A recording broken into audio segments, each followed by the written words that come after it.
Va ora in onda Giallo Radio Club, racconti noir dal passato e dal presente, scritto e condotto da Laura Marinaro.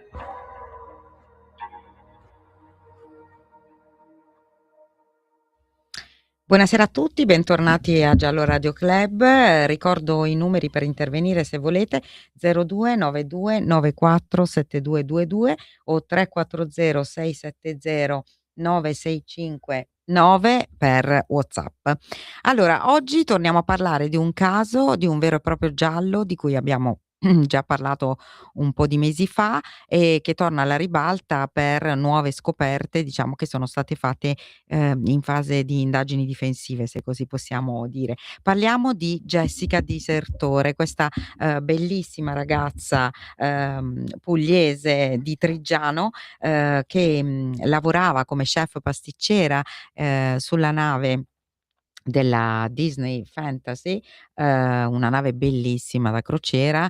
Era imbarcata da alcuni mesi, diciamo sarebbe sbarcata per le vacanze di Natale, quando il 27 settembre 2023 all'alba viene proprio ritrovata impiccata nella sua cabina, appunto al ponte 4 di questa nave. Per la famiglia, soprattutto, insomma, diamo voce alla dolcissima mamma di Jessica, che abbiamo sentito più volte, Patrizia Zonno, ma anche al papà, al fratello e a tutti gli altri.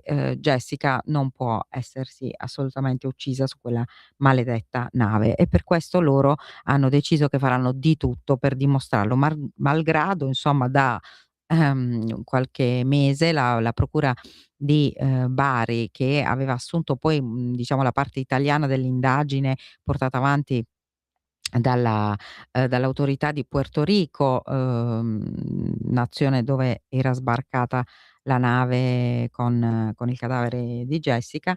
La procura ha deciso di archiviare come suicidio, e tra l'altro con una motivazione alquanto, insomma, particolare. Adesso ne parliamo bene, e ne parliamo bene con Maria Tiziana Rutigliani, avvocato della famiglia di Jessica, che si sta davvero battendo come una leonessa per la verità, per cercare di capire di più. Ci sei, Maria Tiziana?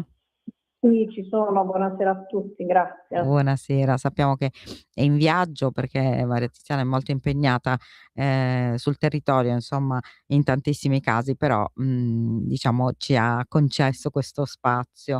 Ricordo qualcosina, insomma, Maria Tiziana, della vicenda, poi dopo ne parliamo con te. Jessica sente il fratello, a cui è molto legata, nella tardissima serata, dopo aver finito il lavoro di quel 27 settembre, e dice: "Mi faccio la doccia, poi vado al bar a prendere un analcolico, raggiungo gli amici", perché era una cosa normale per i ragazzi che lavoravano sulla nave, che a una certa ora, poi, quando erano liberi, si dessero un po', insomma, al divertimento, come è normale per i ragazzi di quell'età, ecco. Da alcune videocamere di sorveglianza della nave si vede infatti che Jessica arriva nel bar, sta con gli amici, poi viene raggiunta da un sottufficiale, un ragazzo con cui aveva una specie di relazione, ma molto giocosa, niente di impegnativo.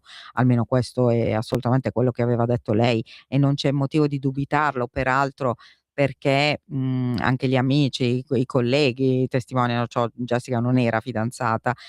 Jessica voleva tornare a casa sua, aprire una pasticceria, aveva tanti piani per il futuro, e quando sarebbe sbarcata da quella nave, probabilmente era un momento, insomma, anche di rendere più piacevole, insomma, un lavoro abbastanza duro come quello di una pasticceria in un ristorante anche di lusso della nave, ecco.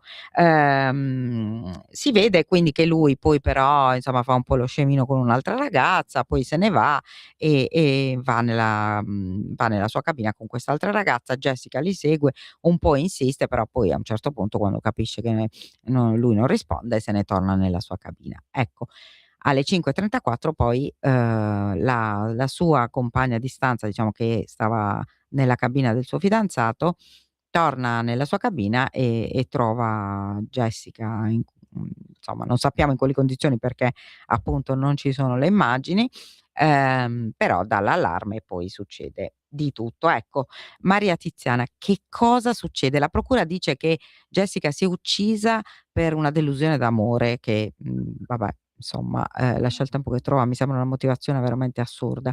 Andiamo però sui fatti. Che cosa è successo quella notte? Che idea ti sei fatta? Allora, la procura ritiene di archiviare attribuendo questo gesto suicidiario ad un crollo psicotico dovuto dalla scoperta del fidanzato, lo cita come fidanzato negli atti, con un'altra donna. Di fatto quella sera Jessica sapeva bene, per aver passato, siccome correttamente hai ricostruito, la serata al bar con questo sottufficiale e con altre persone, per cui è ben conscia del fatto che questo qui stia andando in camera con quest'altra donna ed è plausibile che si fossero dati appuntamento, così come era accaduto tante altre volte, perché la cabina degli ufficiali era molto più grande rispetto a quella dell'altro personale di bordo e quindi queste serate avvenivano quasi sempre nelle cabine degli ufficiali e quasi sempre in più persone. Per cui è plausibile che ci fosse un appuntamento, tant'è che Jessica invia un messaggio al sottufficiale dove gli chiede se aveva finito la sua serata con questa ragazza. Quindi non ci può essere nessuna scoperta, atteso che sapeva bene dove si trovava e con chi si trovava. Quindi tra le altre cose è dimostrato dai messaggi, da tutto quello che noi abbiamo all'interno dello stesso fascicolo che abbiamo ricevuto dalla procura a seguito della chiusura delle indagini, che tra i due c'era una relazione sostanzialmente di tipo sessuale, cioè si erano visti 2 o 3 sere dopo il lavoro, ma non c'era un rapporto di coppia, era un rapporto estremamente libero tra i due. Anzi, Jessica in tanti messaggi con le sue amiche, con le sue colleghe di lavoro, si dice infastidita del fatto che questa persona, in virtù del ruolo che ricopriva, aveva sempre accesso alle telecamere di bordo e quindi quasi sempre sapeva dei suoi spostamenti. Aia, aia, aia. È chiaro che questo è un elemento Mi dice molto. un elemento importante per tante questioni, innanzitutto perché chi è innamorato non dovrebbe essere infastidito dal controllo. Quindi in questo caso è evidente che invece c'è tutt'altro, e questo è testimoniato agli atti dalle colleghe di lavoro, ma noi non sappiamo ad oggi quale fosse il ruolo, cioè che cosa realmente potesse fare questo ufficiale con le telecamere, cioè se avesse un ruolo di controllo, se avesse possibilità di guardare tutto quanto, solo alcuni ponti della nave, perché il problema poi è proprio questo, che a noi mancano tanti pezzi di alcune registrazioni, c'è una ricostruzione che viene fatta dallo stesso ufficiale quando viene intervistato da una nota trasmissione TV e dai genitori della ragazza, che parlano di una ragazza che si accascia dietro la porta della cabina dell'ufficiale. Immagine che, sebbene venga da entrambe le parti, noi non ritroviamo negli atti. Non ritroviamo tanti pezzi di immagine. Ecco, sì, spiegaci tutto quello che manca, perché poi non solo negli atti, ma addirittura spiegaci anche l'autopsia, come viene restituito il cadavere di Jessica in Italia, e poi veniamo al fentanyl. Quindi spiegaci proprio tutti questi pezzi di un mosaico che probabilmente, se si componesse nel modo corretto, porterebbe forse ad un'altra verità. Sì, allora il corpo di Jessica viene imbalsamato. Che significa? Significa che viene completamente trattato con liquidi conservativi, diranno, ma in realtà questo corpo viene modificato totalmente nell'aspetto, nel colore, vengono cuciti gli occhi e la bocca, viene privato degli organi del collo. Nel paese, in Porto Rico, questo? Sì, nella prima autopsia fatta a Porto Rico, cosa che già nell'immediatezza i genitori giunti sul posto avevano chiesto di non fare, avevano chiesto di non trattare in nessun modo quel corpo, anche perché quella procedura poteva essere fatta solo se ci fossero state esigenze di tipo sanitario, cosa che non c'era, perché non c'era un contagio, un'epidemia, una morte per ragioni di carattere medico che poteva giustificare quel tipo di trattamento. Loro, a dispetto di questo diniego, trattano il corpo, lo privano degli organi del collo, per cui quando arriva in Italia è senza organi del collo. La prima autopsia che noi della quale noi veniamo in possesso dopo quasi 2 anni dalla morte di Jessica a seguito di 3 rogatorie internazionali, ci riporta un dato agghiacciante, e cioè questo corpo riporta una serie di lesioni, di lividi, di ecchimosi, che sono assolutamente incompatibili col gesto suicidiario. Sebbene anche in quell'autopsia si fa riferimento, si conclude per una morte da asfissia meccanica, si fa riferimento a questa cintura, non si considerano tutti gli aspetti relativi poi a questo tipo di lesioni. C'è un dato importante, cioè queste lesioni, se davvero il corpo fosse stato ritrovato nella posizione che ci viene raccontata, e parlo di raccontata perché su oltre 150 fotografie non ce n'è nemmeno una che riporta il corpo così come è stato ritrovato, ma noi ritroviamo sempre il corpo di Jessica sul pavimento della cabina, quindi già questa è un'anomalia, perché siamo abituati a pensare a una scena che dovrebbe essere conservata fino all'arrivo delle autorità. Infatti. C'è sempre la prassi ci insegna che ogni scena andrebbe salvaguardata, protetta proprio e cristallizzata, soprattutto per comprendere come in questo caso quale poteva essere la ragione della morte. Invece il corpo ci dicono che viene spostato, la coinquilina. Però non ci sono foto di lei nel momento del ritrovamento o foto di lei quando è stato spostato, no? Mai. Troviamo solo foto del corpo sul pavimento a seguito delle manovre che poi sono state fatte, quindi sono quasi 200 fotografie nelle quali il corpo è tranquillamente sul pavimento, non riporta nessun segno tipico dell'impiccamento, che è un impiccamento incompleto in questo caso, ma che un corpo appeso per 3 ore avrebbe riportato altro genere di segni che non ci sono su quel corpo. Di una cintura, no? La cintura c'è, poi. Ritroviamo solo il segno della cintura, però l'idea che noi ci siamo fatti, certo, anche per quelle che sono proprio le condizioni del cadavere, sono che quel corpo è sempre stato sul pavimento, che non sia stato ritrovato nella posizione che ci viene detta, anche perché la coinquilina dice di averlo ritrovato a destra della cabina. Questa mensola dove si sarebbe appesa Jessica si trova a sinistra della cabina, quindi c'è un'incongruenza importante anche in questo caso. C'è un'incongruenza perché tutti quelli che entrano in quella cabina, si vede benissimo dalle telecamere che guardano il pavimento, nessuno guarda verso l'alto, quindi la nostra idea è che quel corpo sia sempre stato sul pavimento, che sia stato simulato un gesto suicidiario con quella cintura al collo, ma che in effetti la morte sia stata derivata da altro. Senti, scusami Maria Tiziana, Italia, c'erano segni di colluttazione. Comunque il volto aveva mi ricordo che il papà aveva raccontato che il volto comunque aveva dei segni strani, insomma, delle tumefazioni, delle ferite. Il volto riportava delle tumefazioni, soprattutto il labbro riportava un taglio, un taglio che poi noi ritroviamo, tant'è che in nell'autopsia che poi viene fatta in Italia, proprio quella parte riporta una serie di formazioni fungine che sono proprio tipiche di quei corpi che hanno subito delle lesioni. Su quelle lesioni poi si manifestano questo tipo di escrescenze di tipo fungino. C'è questo viso che sembra comunque aver subito, ritengo, un pugno al volto. C'è una bruciatura importante dietro le spalle, una bruciatura che nelle immagini del bar in cui Jessica indossava una magliettina corta noi non vediamo. E poi ci sono tutti questi segni sugli atti inferiori, questi lividi che comunque sono, ripeto, incompatibili con il gesto suicidiario, anche perché sotto quella mensola dove si sarebbe impiccata c'è un divano, quindi un oggetto assolutamente morbido che anche eventualmente voler considerare le fasi ultime della morte non poteva provocare quel tipo di lesioni. Certo, poi il cadavere arriva quindi imbalsamato con un sacchetto con all'interno degli organi e senza gli organi del collo, giusto? Sì, arriva senza gli organi del collo. Dopo una settimana circa l'Istituto di Medicina Legale di Bari svolge questa seconda autopsia. fa riferimento al fatto che questi organi non ci siano.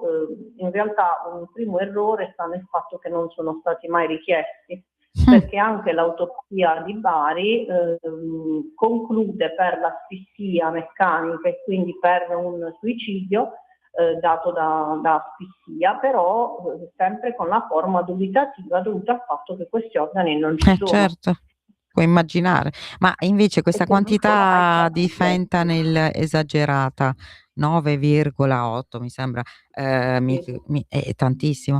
Ma come mai? Prima di tutto come la scoprite, quando la scoprite e che spiegazione ci si potrebbe dare? Allora, io scopro sono io in realtà a fare questa scoperta nel tradurre la prima autopsia che arriva da Porto Rico, perché di fatto che cosa accade? Accade che il caso c'è richiesta di archiviazione da parte della Procura di Bari, senza rendersi conto, chi ha esaminato evidentemente il fascicolo, che questa prima autopsia riportava una concentrazione di fentanyl pari a 9,6 nanomilligrammi per litro, che è una concentrazione mortale, è una concentrazione da overdose, tenuto conto che con 3 sedi di fentanyl già si muore. L'Istituto di Medicina Legale di Porto Rico non tiene conto di questa situazione, quindi nelle conclusioni noi ritroviamo che Jessica era pulita dal punto di vista dell'assunzione di droghe, poiché non c'è riferimento alla presenza di cannabis, di altri oppioidi, di eroina, quindi tutti gli esami sono negativi. Di questo fentanyl non si dà alcun rilievo e il caso viene chiuso così per morte da asfissia. È gravissimo. È gravissimo tra l'altro che in Italia nessuno ancora si accorga di questo, perché presumo ci si sia limitati a guardare le conclusioni di quell'autopsia senza andare oltre. Io mi sono limitata, pur non essendo un medico legale, a tradurre quell'autopsia dallo spagnolo all'italiano e ho ritrovato questo elemento, che è un elemento importante innanzitutto perché dobbiamo capire come arriva questo fentanyl a bordo, come arriva il fentanyl tra i dipendenti. È un fatto gravissimo. Su una nave di questo livello, su una nave così importante, voglio dire, faccio riferimento anche ai controlli che ci dovrebbero essere, perché quelli sono tutti medicinali che se arrivano dovrebbero essere registrati nel caso in cui abbiano scopi terapeutici, diciamo così. Ma la cosa gravissima è data dal fatto che non se ne dà rilievo nelle conclusioni, non si fa alcun riferimento, la Procura di Bari non se ne accorge, quindi è un dato importante, ma l'altro elemento importante è che gli effetti del fentanyl sono gli stessi, nel senso che c'è la depressione respiratoria dovuta all'enfisema polmonare. L'asfissia, insomma, ecco. Ci sono gli stessi effetti dell'asfissia meccanica, quindi io presumo che Jessica sia morta a seguito dell'assunzione di quella sostanza e che poi tutto il resto sia stato simulato proprio per nascondere la presenza di quella sostanza. Quindi, senti, c'era anche una bottiglia, un brick di acqua. Un brick tra le sue gambe che ritengo non sia stato mai analizzato, perché c'è un altro elemento: questa stanza viene perfettamente ripulita mentre il corpo è ancora a terra, c'è dapprima del personale di bordo che porta via una serie di oggetti da questa stanza, ivi compresa una divisa da ufficiale maschile che non sappiamo per quale ragione si trovava in una stanza dove c'erano 2 donne. E poi addirittura si consente, con il corpo ancora a terra che verrà spostato dopo 5-6 ore, di far entrare l'uomo delle pulizie a svuotare i cestini. Scusa, ma quella divisa pure, nessuno l'ha esaminata? No, nessuno, viene portata via prima dell'arrivo della polizia di Porto Rico.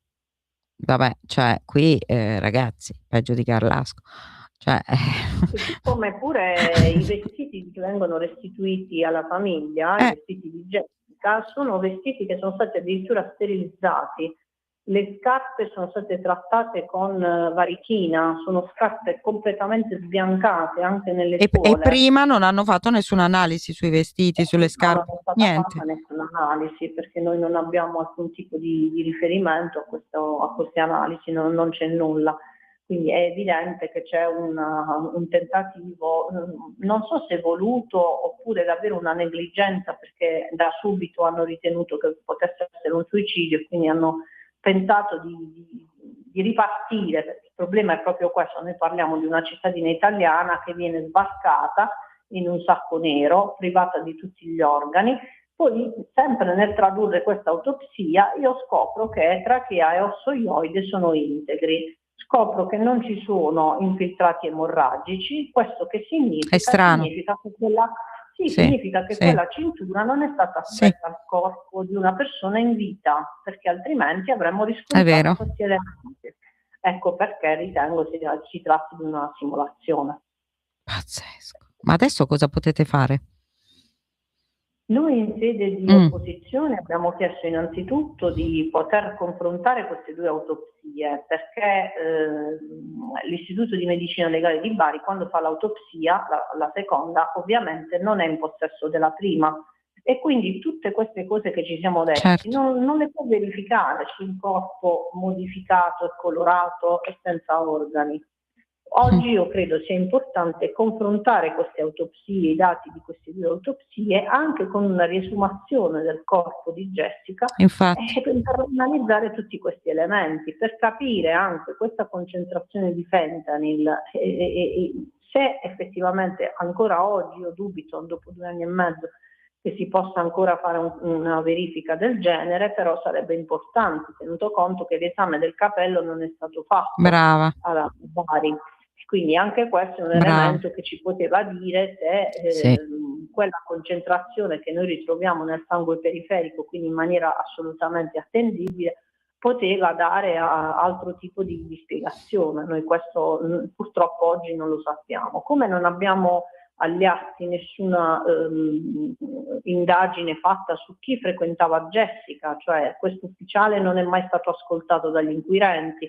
Le telecamere della cabina di questo ufficiale non ce le abbiamo dopo che Jessica va via, il telefono di questo ufficiale noi non ce l'abbiamo, e anche da questo punto di vista il perito fonico della Procura di Bari evidenzia che l'unico a non cercare Jessica dopo che sono accaduti questi fatti è proprio questo ufficiale, mentre tutti gli altri nella nave provano a chiamarla. Guarda un po', guarda caso. È chiaro che noi non possiamo attribuire responsabilità, no, certo. Non c'è nessun tipo di elemento che ad oggi ci possa dire con certezza quello che è accaduto. Certo che aver nascosto tutti questi elementi, aver fatto in modo che passasse tanto tempo prima di avere cognizione anche di quello che era presente all'interno di quel fascicolo, crea un disagio enorme, perché oggi, come sappiamo, abbiamo detto in tanti casi di cronaca, il tempo poi purtroppo impedisce la verifica di fatti importanti. Senti, ci fermiamo un minuto per la pubblicità e poi torniamo ancora, Maria Tiziana. Ti teniamo ancora qualche minuto. Grazie. Per la tua pubblicità visita il sito radiolibertà.net. Coming Soon Radio, quotidiano di informazione cinematografica. Lieta di conoscerla, signor Frankenstein. Dalla regista Maggie Gyllenhaal. Se lei fosse mostruosa. La candidata all'Oscar Jessie Buckley. Arriva la sposa. Il premio Oscar Christian Bale. L'amero finché morte non ci separi. Perché la morte era il principio. La sposa. Siete pronti? Dal 5 marzo al cinema. 01 Distribution presenta. Papà ha una fidanzata? E non ce l'ha detto? Dopo 3 di troppo. Sono 2 mesi che ci frequentiamo. Fabio De Luigi, Virginia Raffaele. Ancora non l'hai detto che hai 4 figli e un cane? Del cane gliel'ho detto. Un bel giorno, un film di Fabio De Luigi, dal 5 marzo al cinema. Da Baz Luhrmann, regista di Elvis e Moulin Rouge. Hello out there. Elvis Presley, come mai visto prima. Play the hell out of it. Più di un documentario. If you feel it, you can't help but move to it. Più di un concerto. Epic. Elvis Presley in concert, dal 5 marzo al cinema. Stai ascoltando Radio Libertà. la tua voce libera, senza filtri né censura. La tua radio. Eccoci tornati qui a Giallo Radio Club, stiamo parlando del giallo vero e proprio della morte di Jessica Disertore con Maria Tiziana Rutigliani, che è l'avvocato della famiglia. Senti Maria Tiziana, come stanno i genitori, insomma la famiglia di Jessica, alla notizia insomma di questa archiviazione alla quale peraltro io credo che con forza fate bene ad opporvi, insomma. Pronto? Sì, ci sono. Sì.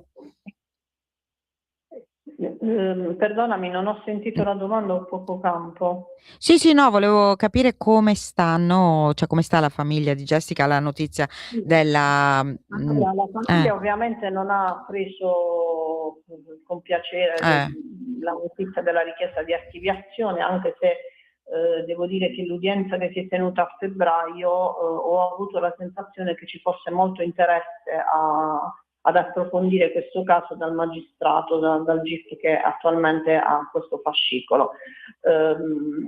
Ho notato attenzione perché davvero stiamo parlando di una ragazza molto giovane, stiamo parlando di una della morte di una persona che era su quella nave per lavorare, quindi è evidente che approfondire anche per dare dignità ad una cittadina italiana che è stata trattata peggio di un pacco. Sono oggi, noi ad oggi non siamo in possesso di quegli organi che dicevo prima, questi organi sono ancora trattenuti all'Istituto di Medicina Legale, ci auguriamo che sia così, perché non c'è un obbligo da parte loro di trattenerli dopo un anno, quindi il fatto che non siano stati richiesti è ancora una omissione importante che ci impedisce tante verifiche, anche se ad oggi, avendo quell'autopsia che ci parla di organi integri, è chiaro che la situazione cambia totalmente. Abbiamo chiesto anche di verificare in sede di opposizione se quella cintura in pelle potesse reggere quel peso, perché molto difficilmente una cintura con quelle caratteristiche potrebbe essere legata ad una mensola di alluminio che di fatto, anche per via del fatto che è liscia, non poteva facilmente reggere quel peso ed essere annodata a quella mensola, anche perché con quel quantitativo di fentanyl che ha effetto immediato, Jessica si è morta sul colpo. E quindi è chiaro che tutto quello che è accaduto dopo certamente non poteva farlo da sola. La domanda è proprio questa: infatti, quel quantitativo di fentanyl cosa sarebbe stata in grado di fare da sola? Assolutamente nulla, perché l'effetto è immediato. È la depressione cardiocircolatoria che ne deriva, l'edema polmonare, l'enfisema polmonare che ne deriva. È chiaro che ha portato poi a quella asfissia che noi ritroviamo in entrambe le autopsie, ma se si leggono gli effetti del fentanyl sono perfettamente identici a quelli che noi ritroviamo come causa della morte a livello autopsico. Senti, ti volevo fare una domanda, ma la cintura, che io ho visto una fotografia della cintura sulla scrivania, la cintura cioè, ce l'aveva al collo quando l'hanno ritrovata o no? Sì, allora dicono che la cintura era al collo, ma non c'è la foto. Noi non abbiamo fotografie. Peraltro questa cintura, quando arrivano i genitori, è una cintura nuova, mai utilizzata, anche perché non c'è una sola foto di Jessica con la cintura alla divisa, quindi Jessica questa cintura non la utilizzava sulla divisa. È una cintura che ha una dimensione 30 in taglia americana, quindi anche a livello di lunghezza non avrebbe potuto tenere il collo e poi a sua volta essere legata a quella mensola, ma soprattutto quando i genitori la vedono nelle prime fotografie vedono una cintura nuova, mai utilizzata. Quella a cui fai riferimento, che hai visto in foto, è evidentemente una cintura sgualcita. È una cintura che noi non ritroviamo mai nelle foto attorno al collo di Jessica. È un'altra. Ok. No, dicono essere quella, però non ci sono foto di Jessica con la cintura al collo. E questo è assurdo. È l'altro elemento. Assurdo, sì, perché oltre a non avere foto del ritrovamento, non ce le abbiamo nemmeno di questa benedetta cintura al collo di Jessica. Anzi, i genitori in prima battuta, prima che intervenissi io come legale, quando hanno chiesto il sequestro della salma per l'autopsia, hanno già evidenziato in quegli atti l'anomalia di una stanza perfettamente in ordine, del cellulare messo a caricare da Jessica, degli occhiali ripiegati, cosa che invece nel fascicolo della procura noi non ritroviamo, perché c'è una stanza in estremo disordine, con roba dappertutto, con questo brick a terra, cestini rovesciati, la porta del bagno sempre chiusa, ma non sappiamo come mai non sia stato mai fotografato quel bagno, ma è una stanza assolutamente in disordine, diversa da quella che nell'immediatezza hanno visto i genitori. E quindi anche questo elemento dà l'idea del fatto che ci possa essere stata una colluttazione di quella stanza. Il pavimento, se si guardano le fotografie, è pieno di capelli, che sono capelli rossi, potevano essere i capelli di Jessica, qualcuno le ha strappato i capelli durante una colluttazione. I capelli ci sono sempre, cavolo. Viene fatto uno screenshot dello schermo del telefono che dall'analisi del cellulare viene attribuito come una volontà di dare avvio a sua nipote. Peccato però che quella foto sullo schermo è una foto che Jessica ha sempre avuto sul cellulare e si vede nitidamente dalle telecamere che invece poi ci sono state fornite. La nostra richiesta è di avere anche le telecamere dell'altro corridoio, che è quello perfettamente di fronte all'ingresso della camera di Jessica, che noi non vediamo da quella che ci viene fornita. Stranamente tutti i deck di questa nave hanno delle telecamere, solo quella non ci viene fornita e ci avrebbe consentito di vedere chi entrava e chi usciva da quella stanza con certezza, se in quella stanza c'era già qualcuno prima, e qua con certezza noi avremmo potuto sapere se per caso in quell'angolo cieco che non vediamo c'era qualcuno ad aspettare Jessica, perché anche questa è un'ipotesi. La procura ci dice non ci sono aperture diverse da quelle menzionate della porta, ma nel corso della giornata noi vediamo che tante persone entrano ed escono da quella cabina senza utilizzare la chiave elettronica, perché evidentemente quella porta si poteva appoggiare senza essere chiusa elettricamente, quindi anche questo è un elemento che va compreso. Come va compreso come mai tra quelle telecamere che ci vengono fornite molto spesso il rilevatore di presenza è spento. Quindi nei passaggi, soprattutto nel questo è fondamentale. Rientro, nel passaggio di Jessica al rientro il rilevatore è spento, nella stessa posizione, perché si potrebbe obiettare che quella telecamera non prendeva esattamente l'ingresso della cabina, però quando entra Jessica è spento, quando ci sono nella stessa posizione gli operatori di polizia è acceso, quindi questo rilevatore o rileva sempre o non rileva mai, evidentemente o ci sono altri filmati o quei filmati sono stati sovrapposti, sono filmati di altre giornate. Noi purtroppo dopo 2 anni e mezzo siamo riusciti ad ottenere parte di questi filmati e chiaramente ci facciamo queste domande e abbiamo chiesto alla procura di proseguire le indagini proprio per verificare tutte queste questioni. Invece a livello più di indagini diciamo personologiche o di possibili rapporti strani che si potevano avere lì, avete, a parte questo insomma questa liaison con questo ragazzo, ma c'era qualcos'altro di opaco? I colleghi raccontano qualcosa? Abbiamo una Jessica che era felice di lavorare su quella nave, che addirittura aveva manifestato ai genitori la volontà di rimanerci un altro mese. Quindi sicuramente questa conclusione della procura in cui si parla di lavoro stressante che non ha retto è un'altra ricostruzione assolutamente non corrispondente alla realtà. Era una persona gioiosa, lo hai detto in apertura, pochi secondi prima di spegnere questo benedetto cellulare aveva detto al fratello che stava bene, che stava andando a trascorrere la fine della serata al bar. Ma poi si vede, balla, si vede che balla.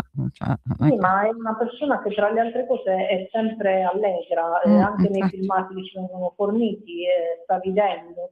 È sicuramente infastidita dal fatto che riteniamo questo appuntamento non sia stato onorato Sì. da questa persona, quindi si allontana ma sta ridacchiando nel video, quindi è evidente che non ha nessun tipo di questa cosa non le ha provocato questo disagio al punto tale di pensare di uccidersi.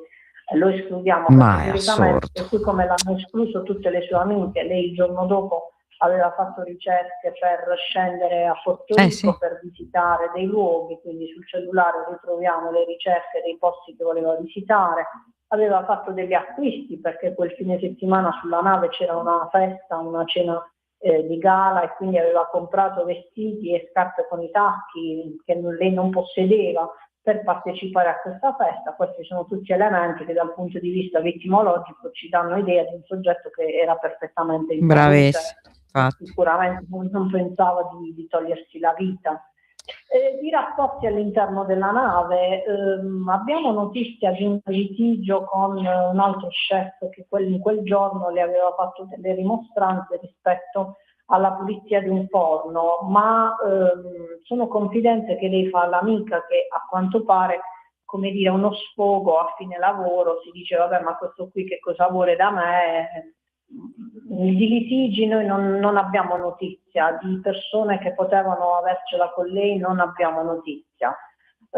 Mi sembra Quindi, anche cioè una cosa abbastanza, posso dire, stupida, cioè un motivo stupido per uccidersi, aver litigato con un collega perché ti ha detto che non hai pulito bene il forno. Dai, va bene tutto, però No, ma ripeto, nemmeno si può dire che questo fosse un rapporto conflittuale, perché non ne troviamo notizia nemmeno nei messaggi. certo, può cioè, capitare una volta che litighi, ma non è che sì, infatti non c'è evidenza di un rapporto conflittuale con questi con cui lavorava, quindi io tendo ad escludere che ci possa essere stata una questione di invidia nei suoi confronti o una lite. Credo che sia qualcosa che è finito male, che dopo si sia voluto simulare un suicidio per nascondere dell'altro, ma che diciamo probabilmente sia nato come un qualcosa, forse un rifiuto di Jessica a qualcuno che ha trovato una bambina. È proprio il contrario, oppure infatti. qualcuno gli ha fatto prendere questa sostanza anche inconsapevolmente, perché Certo. anche l'atteggiamento della coinquilina è strano, cioè immaginiamo una persona che entra in camera, trova un corpo Sì, non si di mette ad una persona urlare. morta, innanzitutto non esce subito dalla stanza ma rimane un po' in cabina. Poi quando esce non chiede aiuto anche a chi passa da quel corridoio, ridacchia con il suo compagno quando gli racconta di quello che ha ritrovato, insomma un atteggiamento assolutamente strano rispetto a quello che poi effettivamente potrebbe aver visto, che ci lascia anche pensierosi rispetto pure al possesso e alla paternità di queste sostanze, cioè di chi erano e perché si trovavano lì. Sicuramente ci sono delle omissioni importanti che poi hanno comportato anche errori in Italia, perché la polizia di Porto Rico con quel quantitativo di fentanyl che riporta negli atti, cioè attenzione, non è solo l'Istituto di Scienze Forensi, anche la polizia di Porto Rico negli atti fa riferimento e poi non li quindi il caso non poteva essere chiuso, assolutamente si doveva aprire un'indagine sul posto, perlomeno per verificare quella sostanza come era arrivata a bordo.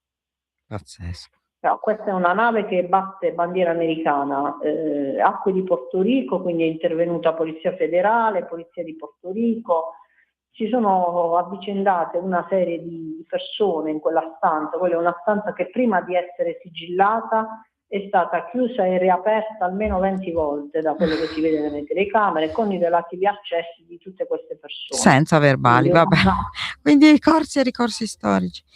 Senti, sì, è quello che poi accade sempre, che noi poi anche quando andiamo a fare lezione diciamo che non si dovrebbe fare, ma che puntualmente accade. E spesso poi quando accade all'estero, io spessissimo mi sono trovata a confrontarmi con storie di italiani, insomma, trovati in queste condizioni all'estero, ed è ancora peggio che qui, che tanto diciamo, ma anche all'estero ed è tutto molto più difficile. Senti Maria Tiziana, ti ringrazio tantissimo di averci regalato tutto questo tempo prezioso, perché immagino che hai tanto da fare e niente, spero di risentirci presto, magari per delle novità buone. Certo, Che ne grazie dici? per l'attenzione che state dedicando a questo caso. Grazie, un abbraccio a Patrizia e a tutta la famiglia. Grazie, a Grazie, presto. grazie. Ecco, ho qui una notizia da darvi poco piacevole, perché ne abbiamo parlato la scorsa settimana, quindi ci tenevo insomma a darvi in anteprima subito questa notizia, perché è appena successo. C'è stato il rigetto della richiesta di revisione per la vicenda di Giovanni Camassa. Vi ricordate? Ne avevamo parlato proprio la scorsa settimana. Giovanni si trova in carcere, secondo appunto la famiglia e i suoi difensori, totalmente ingiustamente, accusato di omicidio efferato e vilipendio di cadavere, avvenuto nel Leccese tanti anni fa, appunto 20 anni fa.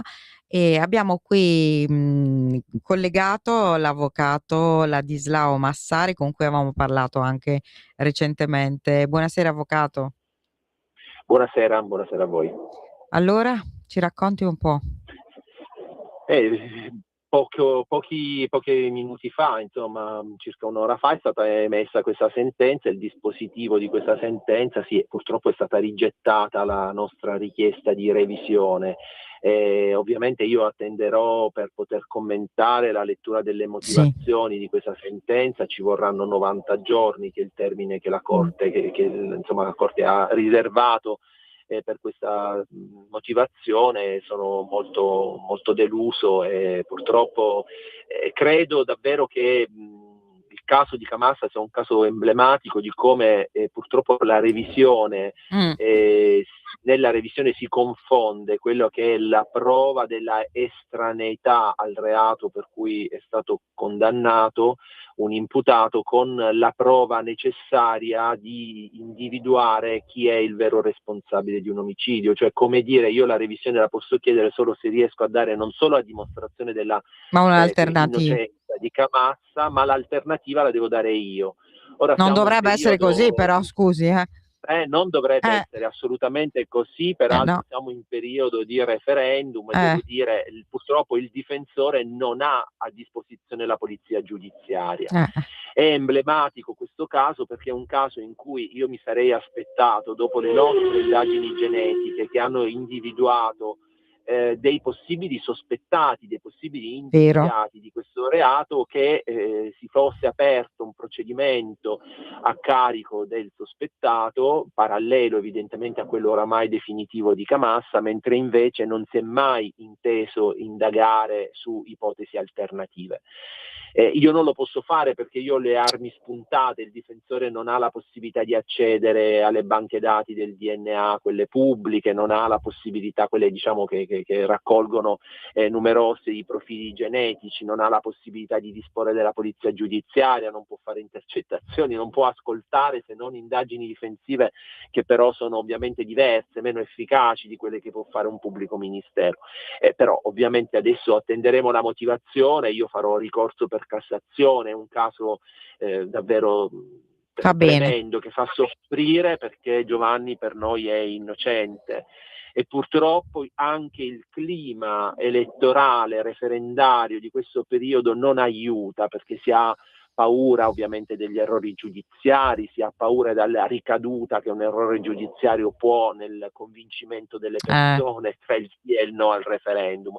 Ho anche purtroppo questa sensazione. Ora sicuramente la Corte non si sarà fatta condizionare dal clima referendario, però devo dire che è ancora più attuale il caso di Camassa, quando si parla di parità delle parti, quando si parla del fatto che il pubblico ministero deve acquisire anche le prove a favore. Insomma, io mi sarei atteso un pubblico ministero come che Napoleone aperto un procedimento penale anche a carico di ignoti, ma per consentire di poter meglio approfondire questa prova genetica. La certezza è che la prova genetica dice che Camassa non era lì, non ci sono sue tracce, non è possibile dire perché è passato troppo tempo e il DNA si cancella. Il DNA No. non si cancella, tant'è vero che sono state trovate tracce di altri. Ecco. No, infatti no, su questo sono pienamente d'accordo.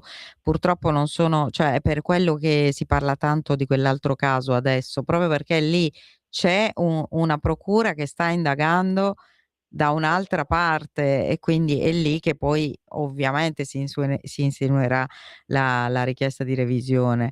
E voi avreste avuto sicuramente più possibilità, poi non dico che poi le revisioni vanno tutte in porto, anzi quasi mai, però magari sarebbe andato in porto se si fosse un attimo almeno indagato su questo benedetto DNA e non solo, perché c'erano delle carenze, ne abbiamo parlato, investigative veramente clamorose. Ma guardi, noi abbiamo cercato, come dicevo prima, con le armi spuntate, anche io mi sono improvvisato investigatore perché non è l'indagine difensiva, no? Le indagini difensive si fanno a tutela del proprio assistito. Qui invece addirittura io dovrei fare l'accusatore di qualcun altro e quindi fare una sorta di pubblico ministero.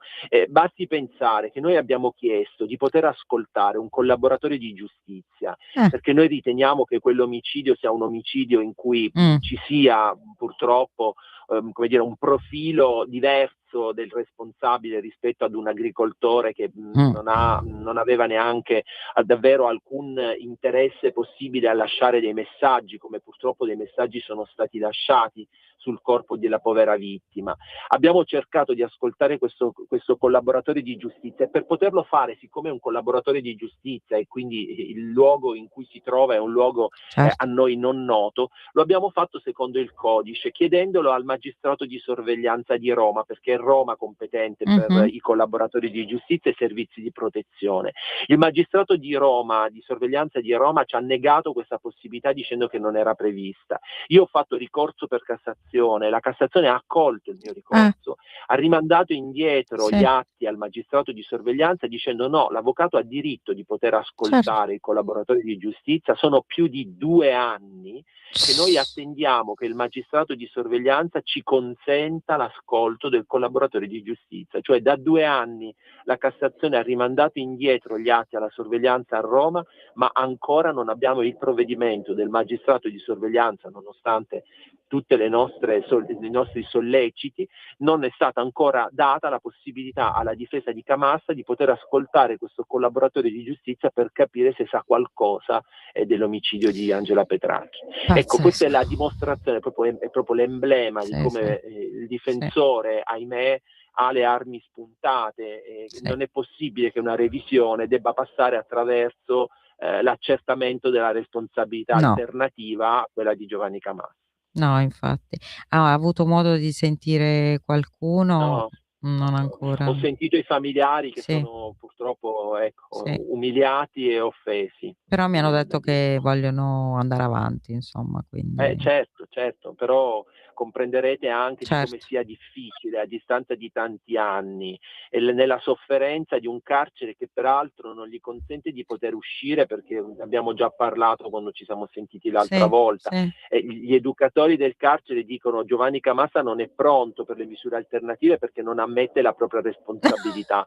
Non ammette la propria responsabilità. Guardi, è la stessa cosa Chico Forti, oggi è successa la stessa cosa, cioè non gli hanno dato la semilibertà perché e anche Stasi non gliela volevano dare perché lui non ammette le sue responsabilità. Ma se uno non è responsabile perché deve ammettere le sue responsabilità?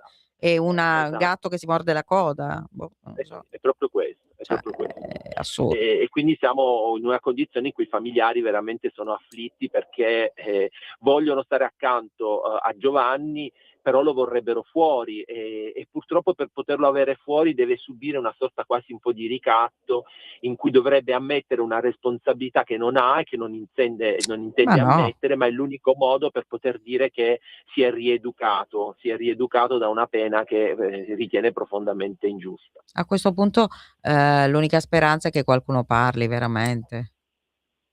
Sì, abbiamo cercato. Come è successo con Zuncheddu? Con Zuncheddu è successo così.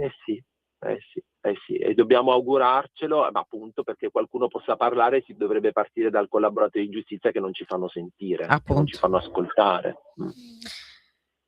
Non so cosa dire, sono delusa anch'io. Comunque dai, Andiamo avanti. No, non bisogna abbattersi, lo faremo ricorso per Cassazione. Io sono pronto anche ad andare alla Corte Europea dei diritti dell'uomo, perché è un caso davvero emblematico Sì. in cui un processo indiziario, un processo che non si sarebbe mai concluso con una sentenza di condanna con le regole attuali, perché lo ricordo, Giovanni è stato assolto in primo grado, è stato condannato in grado d'appello sulla base di una rinnovazione dell'istruttoria dibattimentale attraverso una perizia criminologica volta a ricostruire il profilo dell'autore del reato, una cosa che oggi non esiste. No, ma che non è nemmeno prevista.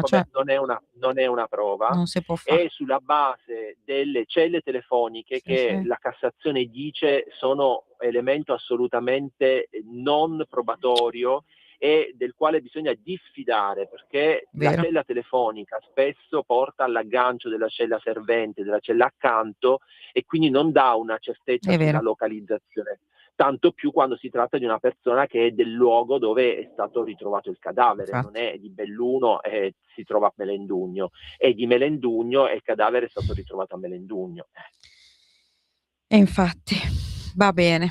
Allora niente, buon lavoro e ci saluti tanto, insomma, Giovanni e la famiglia, e noi siamo con loro e continueremo a dare voce a questa storia. Grazie. Grazie, arrivederci. Arrivederci. Prima di chiudere volevo farvi ascoltare l'appello di un papà, quindi oggi è una puntata ricchissima, devo dire la verità, del papà di Jana Malaico. Ricordate che venne uccisa, messa in una valigia a Castiglione dello Stiviere. Il suo assassino, Dimitri Stratan, che era il suo ex fidanzato, ha preso solo 20 anni in primo grado. Il 25 marzo si riapre l'appello e la famiglia spera, insomma, di poter avere giustizia completa, perché 20 anni sono pochi per la crudeltà, la premeditazione soprattutto che c'era in tutto quello che ha fatto Dimitri. Quindi ascoltiamo l'appello del papà e poi vi saluto.